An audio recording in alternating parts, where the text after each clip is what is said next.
नमस्कार, SS भारत में आपका स्वागत है। इससे पहले वीडियो में मैंने चर्चा की थी घूस और पीसी की। घूस क्या है, पीसी क्या है। तो मैंने कहा था कि ये दोनों करप्शन के पुत्र हैं, लेकिन ये लेता कौन है, देता कौन है, इसकी चर्चा मैं थोड़ी सी आज करूँगा। आखिर एक कर्मचारी जो है वो बदनाम है कि घूस लेता है,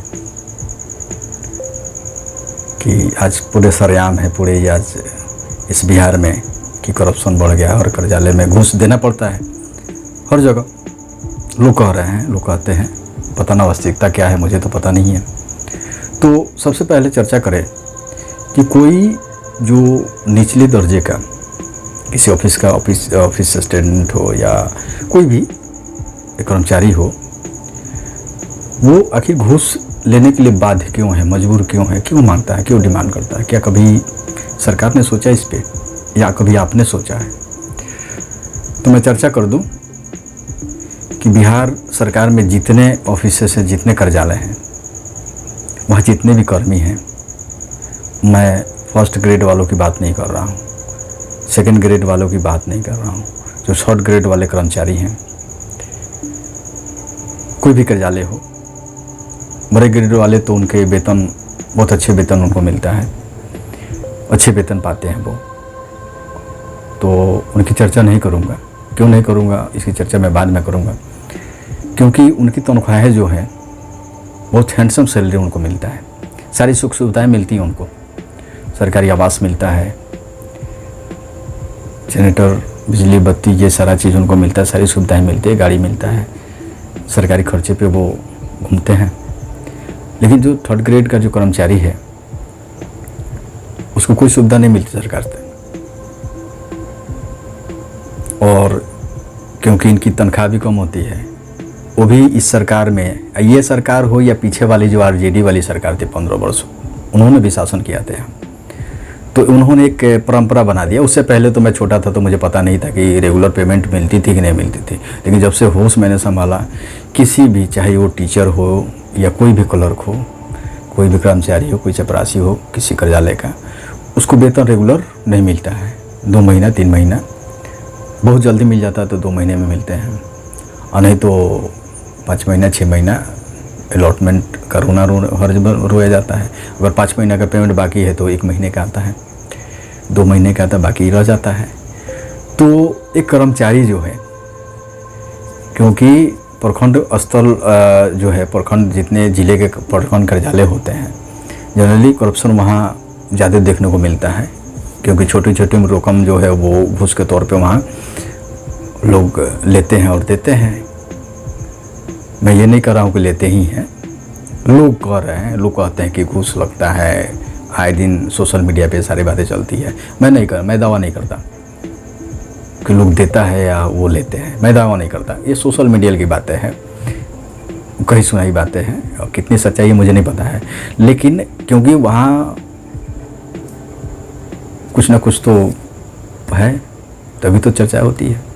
तो ऐसे लोग, ऐसे कर्मचारी जो थर्ड ग्रेड के हैं, उनकी सैलरी कम है, और कल्पना कीजिए उनको पेमेंट 5 महीने में मिलता हो, और क्योंकि कर्मचारी हैं तो वो कोई ज़रूर नहीं कि घर से अच्छे हों, खेती बाड़ी करते हों, 2-4-10 बीघा ज़मीन हो, किसी ज़मींदार के घर के हों, कोई ज़रूरी नहीं है। हो सकता है कि वो उस नौकरी पे ही निर्भर हों, उनकी रोजी रोटी उसी से चलती हो, बाल बच्चे उसी से पढ़ते हों, और रोज़ ज़िले से मुख्यालय जिला से होकर उनको प्रखंड तक पहुंचना होता है, आने जाने में रोज़ खर्चे लगते हैं, और पेमेंट जब टाइमली आप नहीं दीजिएगा तो ये कर्मचारी क्या करेगा।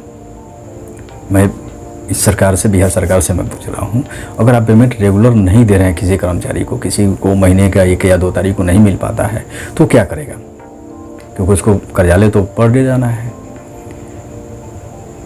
और ब्याज पे पैसे लेके कितना अपना आपके कार्यालय तक दौड़ता रहेगा वो। पेमेंट आते हैं तो जहाँ से वो राशन की दुकान वाला, की दवा दारू वाले को देना होता है, महीना आता है सबको बांट देता है, बच्चे का स्कूल फी सब जगह बांट देता है, बचता क्या उसके पास, कुछ नहीं,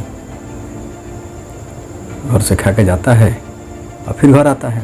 तो मिला जुला के जो है कहीं ना कहीं अगर ये करप्शन इन ऑफिसों में व्याप्त है, तो इसके लिए वो कर्मचारी जितना दोषी नहीं है उतना रिस्पॉन्सिबल ये सरकारें हैं, जो समय पर अपने कर्मचारियों को वेतन नहीं दे पाती हैं, उचित वेतन नहीं पाती। एक और रीज़न होता है कि 8,000, 10,000, 12,000 किसी कर्मचारी को आप वेतन देते हैं, तो अंदाज़ा लगाइए एक शहर में रहने वाला आदमी जो है, जिसके अपने घर ना हो, रेंट पर आता हो, तो क्या करेगा वो? उसके खर्चे चल जाएंगे। और ये पेट जो है ना, ये चोर बना ही देता है। एक भूखा आदमी कुछ भी कर सकता है। इसलिए अगर ये चाहते हैं कि यहाँ से भ्रष्टाचार, करप्शन जो है, ये घूसबाजारी जो है, ये चला जाए, तो अपने लोगों पे सरकार को ध्यान देना पड़ेगा। आप जो भी देते हैं कोशिश कीजिए कि महीने का 1 या 2 तारीख को आ जाए। हो सकता है कि वो उस पैसे से उसका काम चल जाए, क्योंकि कोई भी अधिकारी अगर कोई भी घूस लेता है उसकी ज़मीर अलाउ नहीं करता है। हाँ, वैसे लोग हैं, वैसे करप्ट और घटिया किस्म के लोग हैं जिनको सर्विस से कुछ मतलब नहीं होता है, लोगों की सेवा से कोई नहीं मतलब होता है, ईमानदारी से कोई लेना देना नहीं होता, वो सिर्फ कमाने के लिए जाते हैं। इस वीडियो के मैंने पहले वीडियो में चर्चा कर चुका है। तो वो निर्लज बेहाया टाइप के लोग होते हैं, तो वो तो लेंगे ही। आप उनको 1 तारीख को दे दीजिए सैलरी, और 50 साल छोड़िए, उसको 5 लाख भी दीजिएगा तो अभी वो घूस लेगा, क्योंकि उसकी नियति बन गई कि कमाना है, उसको फ्लैट खरीदना है, घर खरीदना है, बहुत अच्छा करना है, हवाई जहाज से घूमना है, ये उसकी मानसिकता है, तो बोलेगा। लेकिन बहुत सारे ईमानदार जो लोग भी हैं, ये सोचते हैं कि मेरी सैलरी टाइम पे आ जाए, कि मुझे ये गलत काम नहीं करना पड़े। तो सरकार से निवेदन है कि ये आपने जो बदनामी का चादर इनको ओढ़ने पर मजबूर किया है, इस चीज़ को दूर करें और वेतन समय पे दें। अब जो भी देते हैं, मैं नहीं कहूँगा कि आप उनको 50 लाख दीजिए, आप 5 लाख दीजिए। अगर आप 10,000 ही देते हैं अपने किसी कर्मी को, जो 10 से 5 आपके कार्यालय में काम करता है, आपकी हर चीज़ को लोगों तक उनकी सेवा में लगा रहता है, पहुँचाता है, तो उसको 1 या 2 तारीख तो वेतन मिल जाना चाहिए। वो कभी घूस की तरफ नहीं देखेगा, कभी इलीगल वर्क नहीं करेगा, वो कभी किसी से डिमांड नहीं करेगा। तो ये सरकारें जो है ना, यही घूसखोर बना देती है। नहीं तो ईमानदार तो सभी लोग बनना चाहता है, कहीं से डाउट नहीं है, हर आदमी ईमानदार बनना चाहता है। सबको पता है कि ईमानदारी में जो प्रतिष्ठा मिलती है, जो इज्जत मिलता है, जो लोग प्रेम देते हैं, उस बेईमानी में नहीं है। लोग एक नाम घूसखोर देते हैं, निर्लज बेहाया लोग बोलते हैं। देने के बाद भले वो पैसा दे दे कोई घूस का, लेकिन वो देने वाला बोलता है कि आदमी बहुत करप्ट है, बहुत घूसखोर है, और लेने वाला भी जानता है कि हमने गलत किया और मुझे बदनामी होनी है, मेरी बदनामी होनी है। आज नहीं होगा, जब मैं सर्विस से विमुक्त भी हो जाऊंगा, तभी ये दाग उसके साथ चला जाएगा कि आदमी अपने जीवन काल में बहुत बड़ा करप्ट था, उन्हें बहुत घूस कमाया। तो इस बदनामी से बचाने का काम अगर कोई कर सकता है तो ये बिहार सरकार कर सकती है। कोई भी सरकार हो, not I am talking about Bihar सरकार, ये पूरे भारत लेवल की जो है, जहाँ जहाँ सरकारें हैं, जहाँ चाहे ये केंद्र की हो या बिहार की या यूपी, कहीं की सरकारें हो, ये कोशिश करें कि उनके कर्मचारियों का वेतन जो है टाइम से मिल जाए। यही उनको बचा सकता है इस बदनामी से, और एक ईमानदार नौकर बनने के लिए, गवर्नमेंट सर्वेंट बनने के लिए उनको मजबूर कर सकती है। क्योंकि उनको भी लगेगा कि सरकार हमारी हर इच्छा पूरी करती है, हमारी वेतन समय पे दे देती है, तो क्यों करेंगे ऐसा काम। और इसके बारे में लोग भी सोचें, सरकार के साथ साथ लोगों को भी सोचना है। तो आज के लिए इतना ही, फिर किसी नए टॉपिक के साथ आपके साथ उपस्थित होऊंगा कभी नेक्स्ट समय।